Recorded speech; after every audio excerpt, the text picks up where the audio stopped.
guys, magpapalit po tayo ng thermo switch ng Honda Civic FD 1.8. So ito may thermo switch niya kasi hindi po gumagana yung fan pag hindi po naka-on ng aircon. So ngayon, saan po matatagpuan to? Matatagpuan po dito sa ilalim ng sa may radiator niya banda. Pakita ko po sa inyo.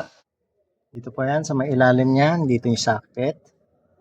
So sinalin ko lang po yung water coolant. So dito po banda yan.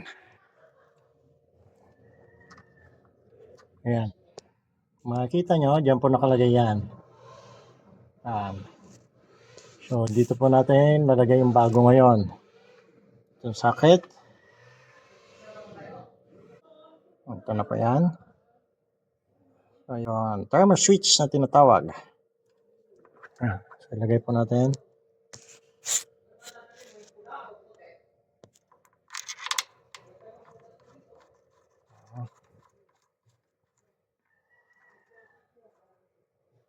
Inipitan po natin yan. Number 17 po yan na dip socket. Pag nagpitan na,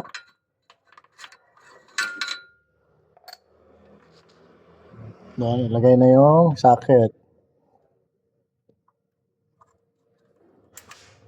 Yan.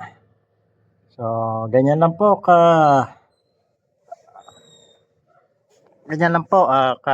paano magpalit ng thermo switch ng Honda Civic 1.8 FD. Siyang old. So, salamat sa inyong panonood, guys.